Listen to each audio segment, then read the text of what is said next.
Hey guys, here we go for another video. This time a project is for the control arms.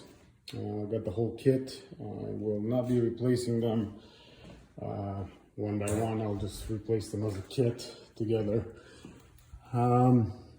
Basically I bought the upper control arms, comes all in the kit, as well as the lower control arm. There you can see that goes right around it and right underneath into the ball joint, and then you have the other lower control arm that hooks onto the strut tower on there, and it comes with a ball joint.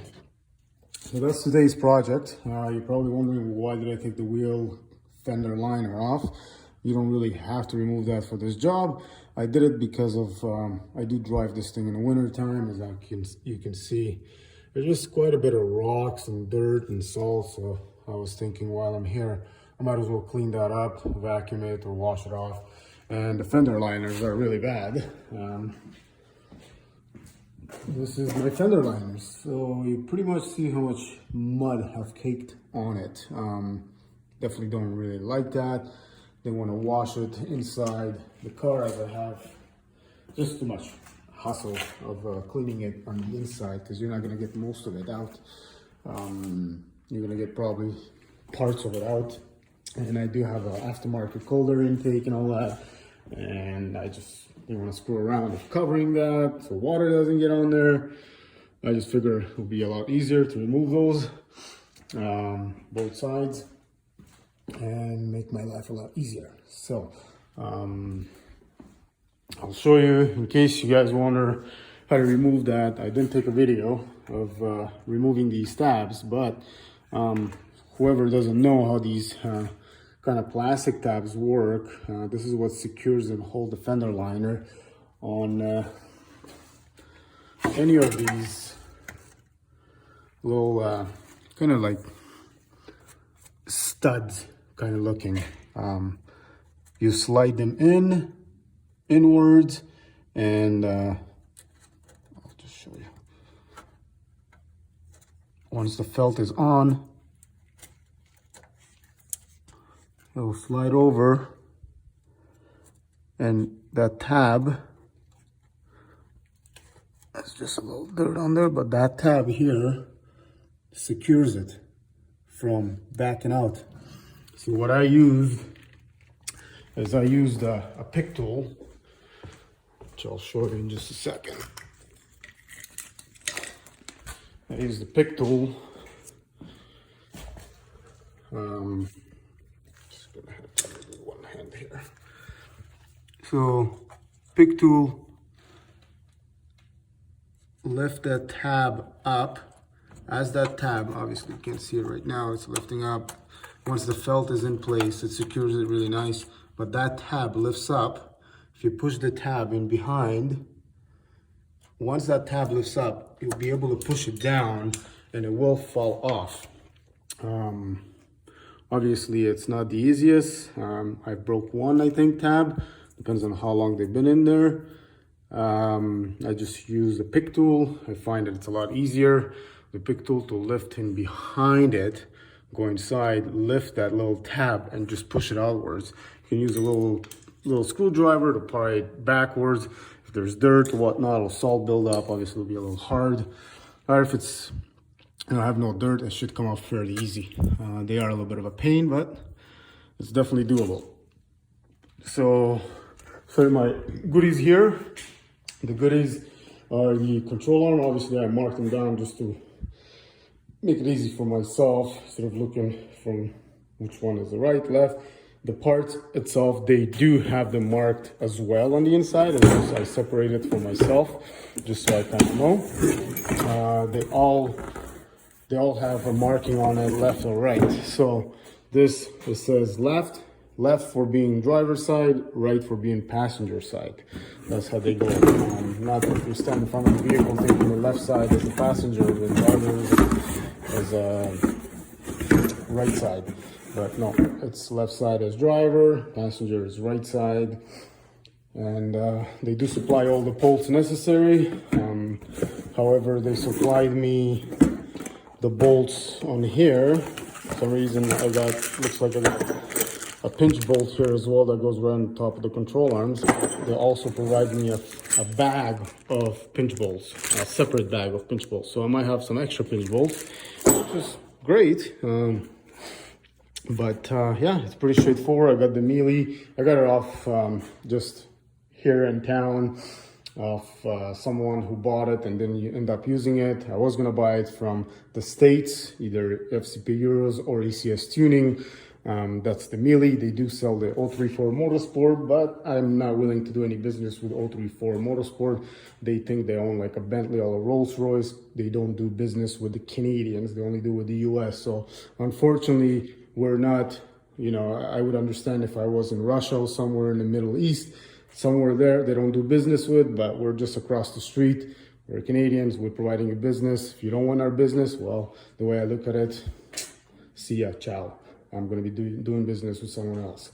Even though maybe my business doesn't mean a lot for them, but, you know, I'll make sure to you know, let people know that 034 Motorsport, they think of themselves really highly. They only sell stuff to Americans. I don't care what the excuses that they have, but if I want to purchase it, you have it online, I should be able to purchase it. That's the way I look at it. Meyle product, it's HD. I've used the water pump thermostat from them. Pretty good product, made in Turkey, I believe. No, Hamburg, Germany, made in Turkey, yeah. So it is Turkey made product, probably from Germany, but good quality. I've never tried them. I've only tried for my cooling system, so this will be first time I'm using that. I have experienced some clunking noises in the past few months. Last year, I think I started noticing more when turning the steering wheel on a stationary or in parking lot kind of noise. Then recently it's started to get even more pronounced and louder. And the bushings, obviously, as you can see, they're all teared. Here, this is all torn apart here as well. I can't really show you this bushing here. What I use is a pry bar, and I pried it right over here, kinda, and it has a lot of place. So that pretty much tells me that this bushing over there is worn out. Here I can't really tell, but I can tell that this bushing over there is pretty worn out. Can really take a good picture of it here. So it's got lots of cracks and dried out. I mean, the car is over 10 years old. I've owned it for eight years or so. I've just been doing maintenance to it, and this is just regular stuff. I mean, it all depends how hard you're driving this thing. I mean, that thing is always cornering hard, and I drive it pretty much like I stole it. That's what it's meant to be doing. I mean, you can't really drive this thing like a grandma. So I like to drive my cars like they should be driven, especially high performance vehicles. If I was driving a Toyota, it would be a different story, but if you have any questions, guys, any comments or whatnot, I will be filming as much as I can, but I don't have a way of putting the phone down, so I will be filming it as I go. Thanks, guys, for watching. All right, guys, so here's the progress. A lot of them is the question of the pinch bolt. The pinch bolt is the always that scares everybody the most of doing this job. I was able to get the knot loose. I was able to start getting that thread a little loose. So what I did is I put my breaker bar on it and see if I can get it to move. It didn't move. I've used, I don't know if everybody have access to it, but map gas.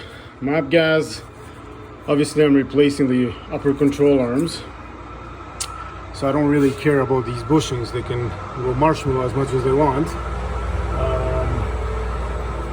With heating it up with map gas, as long as it stays nice and warm in there and hot, this thing moves freely. As soon as it cools down, it's starting to get hard again. I was able to back it up a little bit, but it seems like I gotta either hold the map gas on it by heating it up while I'm turning at the same time. But I was able to get a few turns. I'm kind of happy with how it's going. I really don't want to snap the bolt and going through all that hassle of getting it out. I will definitely clean all the inside, but you can see some corrosion and stuff on the inside.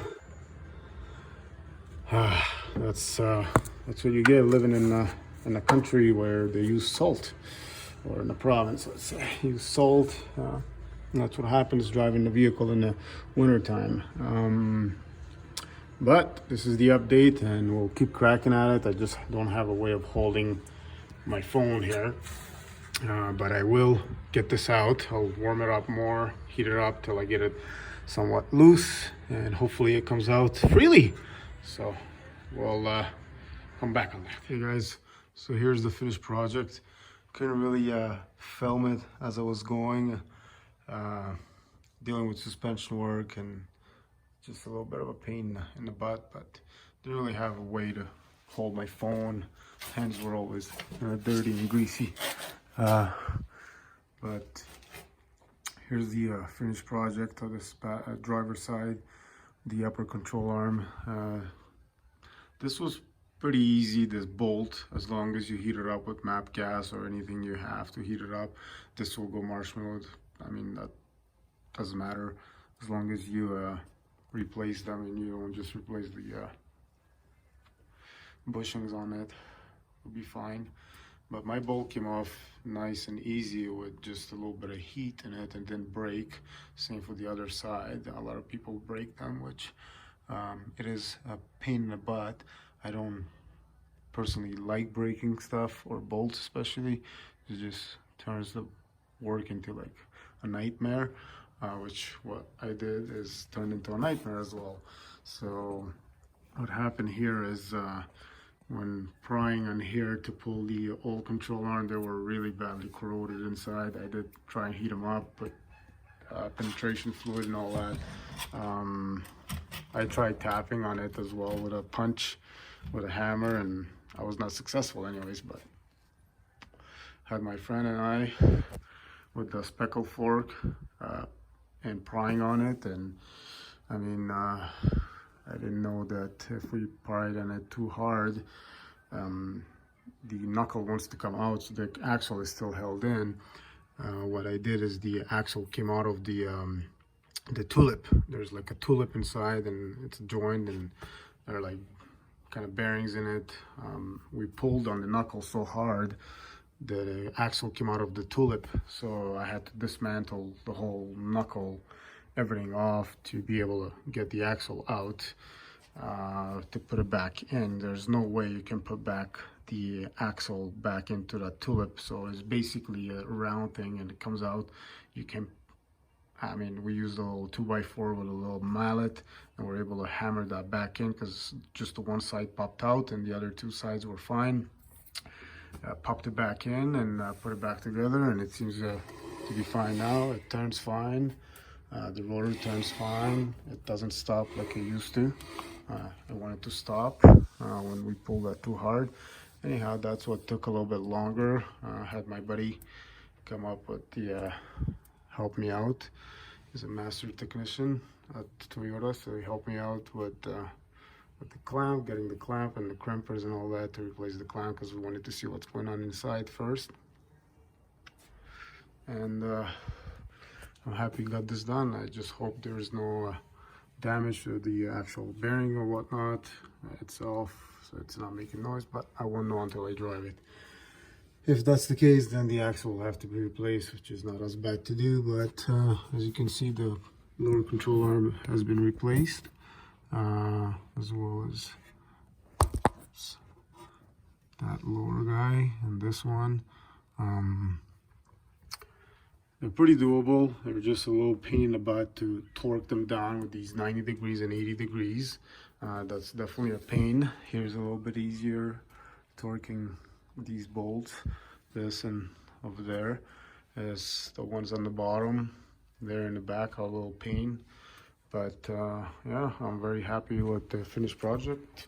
I just can't wait to drive it and see how this all looks and drives. I'm sure it will be a big difference, but I will post a picture and videos of what the old part looked like. They were really dry rotted, old, cracked and ripped, all the bushings. But I'm very happy with the results.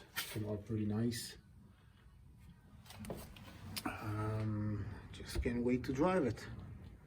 So that'll be really fun. If you have any questions, feel free to ask. But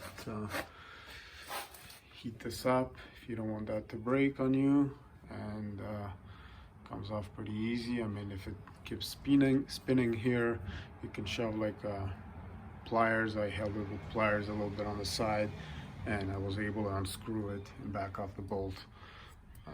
But when it's nice and warm and hot, once it cools down, it makes it a little harder, but as long as it's warm and you do it pretty quick, it comes out pretty fast. So good luck. If you have a project like that, it will take maybe a couple days. If you want to do it, you do it. Take your time, do it right. Don't rush into it. I'm not rushing due to COVID time. The next project will be this supercharger intercoolers. We got the gaskets, just waiting for the intercoolers itself. It is leaking on one side, so this is the next project, just waiting for parts for another video. Thanks guys, hit the thumbs up or comment if you like the video.